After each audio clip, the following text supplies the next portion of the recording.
الحمد لله وحده والصلاة والسلام على من لا نبي بعد أما بعد أعوذ بالله من الشيطان الرجيم بسم الله الرحمن الرحيم قل هل يستوي الذين يعلمون والذين لا يعلمون الآية قال رسول الله صلى الله عليه وسلم من سلك طريقا يلتمس فيه علما سهل الله له به طريقا إلى الجنة الحديث সমস্ত প্রশংসা সমস্ত তারিফ সেই মহান রব্বুল আলামিনের জন্য যিনার অশেষ কৃপায় আমরা প্রতি বছর ন্যায় এবছর আমরা এই বাৎসরিক সাংস্কৃতিক অনুষ্ঠানে আমরা উপস্থিত হতে পেরেছি তাই আমরা সকলে বলি আলহামদুলিল্লাহ।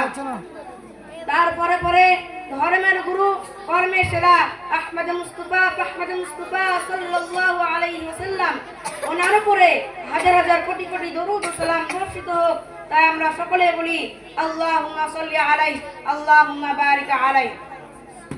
তারপরে আমার পাশে বসে থাকা শিক্ষক মণ্ডলী ও আমার সামনে বসে থাকা ছোট বড় ভাই সকল, আমি আপনাদের সম্মুখে দাঁড়িয়েছি যে বিষয়টি নিয়ে, সেই বিষয়টি হলো ইসলামের দ্বীনি শিক্ষার গুরুত্ব। ইসলামে দ্বীনি শিক্ষার গুরুত্ব ও ফজিলত অপরিসীম। একজন মুসলিমের প্রতি ইসলামের প্রথম বার্তা হলো ইকরা, অর্থাৎ পড়ো, ইলম অর্জন করো। ইসলাম থেকে শিক্ষাকে আলাদা করা অসম্ভব, কারণ ইসলামের প্রতিটি অংশের মধ্যে শিক্ষা বিদ্যমান। ইলমে নূর, জ্ঞানী হতে, জ্ঞান ছাড়া যথাযথভাবে ইসলাম পালন সম্ভব নয়। দ্বীনি শিক্ষা ছাড়া ব্যক্তি জীবন, পারিবারিক জীবন, সামাজিক জীবন, রাষ্ট্রীয় জীবন কোনো ক্ষেত্রেই সত্যিকার অর্থে ইসলাম পালন সম্ভব নয়। দ্বীনি ইলমের বিভিন্ন স্তর ও ভাগ রয়েছে। একটি ভাগ হলো ফরজে আইন ও ফরজে কিফায়া হিসাব। ফরজে আইন বলা হয় যে শিক্ষা অর্জন করা প্রত্যেক মুসলিমের উপর অপরিহার্য। বিশেষভাবে এই প্রকার ইলমের ব্যাপারে হাদিস বর্ণিত হয়েছে। রাসূলুল্লাহ সাল্লাল্লাহু আলাইহি ওয়াসাল্লাম বলেন, মান সালাকা তালাবুল ইলমি ফরিদাতুন আলা কুল্লি মুসলিম, প্রত্যেক মুসলিমের উপর ইলম অর্জন করা ফরজ। অপর ভাগ হলো ফরজে কিফায়া, যা কি না কিছু মানুষ অর্জন করলেই যথেষ্ট হবে। সম্মানিত দ্বীনি ভাই, কুরআনুল কারীম হতে সর্বপ্রথম কুরআনি ওহীতে ইলমের প্রতি উদ্বুদ্ধ করা হয়েছে। আল্লাহ রাব্বুল আলামিন বলেন, ইকরা বিসমি রাব্বিকাল্লাযী খালাক, পাঠ করুন আপনার প্রতিপালকের নামে। খালাকাল ইনসানা মিন আলাক, যিনি সৃষ্টি করেছেন মানুষকে জমাটবাঁধা রক্ত হতে। ইকরা ওয়া রাব্বুকাল আকরাম, পাঠ করুন আপনার প্রতিপালক মহাদয়ালু। আল্লাযী আল্লামা বিল কলম, যিনি কলমের সাহায্যে শিক্ষা দিয়েছেন। আল্লামাল ইনসানা মা লাম ইয়ালাম, শিক্ষা দিয়েছেন মানুষকে যা সে জানত না। সূরা আলাক আয়াত নম্বর 1 থেকে 5। জ্ঞানী ও অন্যদের মর্যাদা তারতম্য সম্পর্কে অপর এক আয়াতে আল্লাহ রাব্বুল আলামিন বলেন, কুল হাল ইয়াস্তাবিল্লাযীনা ইয়ালামুনা ওয়াল্লাযীনা লা ইয়ালামুন, হে নবী আপনি বলুন যারা জানে এবং যারা জানে না তারা কি সমান হতে পারে?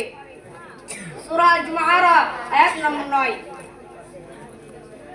জ্ঞানীদের মর্যাদা বৃদ্ধি প্রসঙ্গে কুরআনুল কারীমে অন্যতে বর্ণিত হয়েছে, ইয়ারফাইল্লাহুল লাযীনা আমানু মিনকুম ওয়াল্লাযীনা উতুল ইলমা দারাজাত, তোমাদের মধ্যে যারা ঈমান এনেছে এবং যাদেরকে ইলম দান করা হয়েছে আল্লাহ রাব্বুল আলামিন তাদের মর্যাদা উন্নত করবেন। সূরা আল মুজাদালা আয়াত নম্বর 11।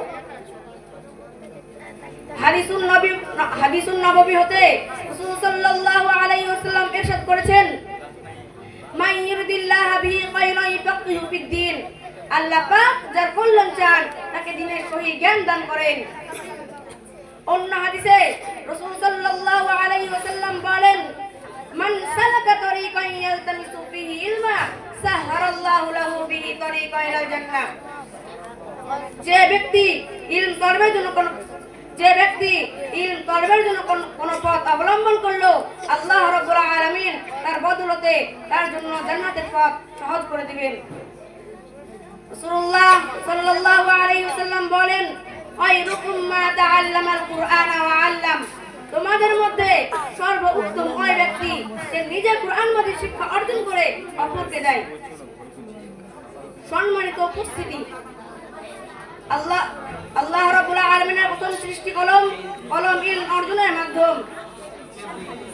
উবাইদা ইবনে সামিত রাদিয়াল্লাহু তাআলা আনহু হতে বর্ণিত, তিনি বলেন, রাসূলুল্লাহ সাল্লাল্লাহু আলাইহি ওয়াসাল্লাম বলেন, আল্লাহ রাব্বুল আলামিন প্রথম কলম সৃষ্টি করে তাকে আদেশ করলেন, লিখ।